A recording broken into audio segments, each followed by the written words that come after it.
De la revue de presse. Avec vous, Mélanie Chalandon, bonjour. Bonjour Caroline. C'est aussi aujourd'hui la journée de la laïcité en France. Problème, peut-on encore parler de laïcité sans fâcher? Eh bien, c'est en tout cas le pari qu'a fait le journal La Croix dans son édition du week-end. Les promesses de la laïcité, titre le quotidien, qui veut croire qu'un pluralisme religieux apaisé n'est pas hors de portée malgré l'esprit de division qui sape le débat ces derniers temps. Et le journal de démontrer point par point que la laïcité est un atout du vivre ensemble. Elle est la garantie de notre liberté de conscience et d'exercice du culte. C'est d'ailleurs le premier article de la loi de 1905. Elle permet aussi aux religions de contribuer au débat en offrant un cadre pour les relations entre l'État et les cultes. Elle veille également sur les savoirs à l'école en garantissant la neutralité d'enseignement. Enfin, la laïcité protège le politique contre les demandes communautaires. Bref, la laïcité, une liberté avant tout selon la Croix, qui déplore le retour des partisans d'une laïcité de contrôle qui voudrait au contraire étendre la neutralité à tout l'espace public. Alors comment rester laïque? C'est la question que pose également l'Obs cette semaine avec une série de reportages dans ces lieux, à l'école, au travail, à l'hôpital, où l'application de la laïcité continue de faire débat. Récemment, un arrêt de la Cour de cassation a confirmé qu'une entreprise peut, sous certaines conditions, interdire à ses salariés d'afficher leur appartenance religieuse. Voilà qui va relancer le débat, prédit le philosophe Abdenour Bidar, toujours dans l'Obs. La laïcité, ce champ de bataille, résume-t-il, et c'est avec sidération que j'observe les affrontements entre partisans d'une laïcité dite ouverte d'un côté et d'une autre dite stricte de l'autre. Comment nous en sortir, se demande-t-il? Eh bien, en rappelant la mission fondatrice de ce principe unique au monde, celle de la conciliation. Non, la laïcité ne peut ni tout permettre, ni tout interdire. De la laïcité, on passe aux croyances, évidemment, dossier fort aujourd'hui. Et oui, les croyances sont partout, même dans les hommages rendus par la Nation à Jean d'Ormesson et Johnny Hallyday. C'est Daniel Schneiderman qui le souligne dans son billet pour Arrêt sur Image. 2 messes françaises, je cite, purement françaises, qui dégagent les points communs de 2 objets de culte. Alors si on s'intéresse au culte, justement, on peut se plonger dans le dernier numéro de la revue Papier, la revue de France Culture, qui consacre un grand dossier au nouveau marché de la croyance. Car si nous avions cru à la sortie du religieux, voilà qu'il est à nouveau au centre de toutes les questions politiques et identitaires. Alors à lire notamment le grand entretien avec l'essayiste Jean-François Colosimo qui explique que le retour de la religion se nourrit de la globalisation et de la crise. Quand les identités éclatent, explique-t-il, c'est la religion, noyau premier, qui est le dernier rempart.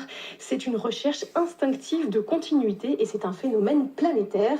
Alors on découvre aussi dans ce numéro que l'algorithme est peut-être la religion de l'avenir et aussi comment les théories de la Terre plate ou du créationnisme continuent de prospérer. Et puis un entretien fascinant avec la romancière à succès Amélie Nothomb, pour qui le salut n'est pas dans la religion mais dans l'écriture.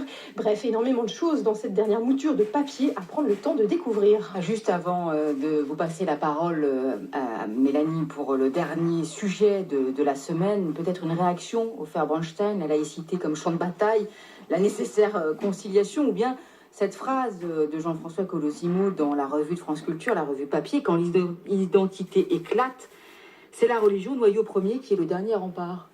Oui, je pense qu'on vit dans une période charnière, le XXIe siècle commence maintenant, où le monde est, si je dois être simpliste, le monde est divisé en deux. Ceux qui ont un regard sur l'avenir, ceux qui pensent que le progrès, la science, le bien-être de tous doit nous préoccuper, et ceux qui nous ramènent vers le passé. Aujourd'hui, on voit Jérusalem irrationnelle suscite tellement d'émotions qu'il y a des hommes et des femmes, surtout des hommes, pas beaucoup de femmes heureusement, qui sont prêts à mourir au nom de certaines légendes, au nom de pierres, de tombeaux, de mosquées, d'églises. Ce que vous appelez légendes et que d'autres appellent des croyances. Ou des légendes ou des croyances, comme vous voulez. Mais accepter de condamner l'avenir de nos enfants, de mettre en danger les enfants aujourd'hui, israéliens, palestiniens, au nom d'une église, d'une synagogue ou d'une mosquée est absolument inacceptable au XXIe siècle. Ce qu'il faut, c'est les éduquer à faire face au progrès, à faire face aux défis de l'avenir et pas revenir dans l'histoire. Et vous avez raison, je crois que le grand défi que nous avons aujourd'hui, c'est de remettre la laïcité à l'ordre du jour et ne pas permettre aux faits religieux de nous diviser, de nous entretuer et de nous massacrer. Allez, on passe donc au dernier sujet, Mélanie, de la semaine, avec un autre débat, puisque les choses ne sont jamais simples, surtout en France, mais un débat passé un peu au second plan, avec cette drôle de semaine que nous venons de vivre.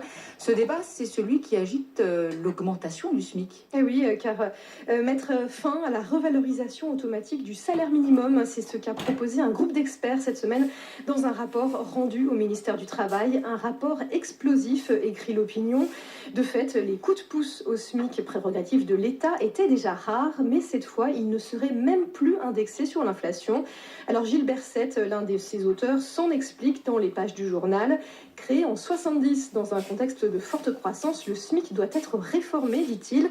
Il ne s'agit pas de le supprimer, tente de rassurer l'économiste, mais il est trop élevé et cela nuit à l'emploi, notamment à celui des personnes les moins qualifiées. Et pour lutter contre la pauvreté, avance-t-il, il est plus efficace d'augmenter la prime à l'emploi, par exemple, plutôt que le SMIC.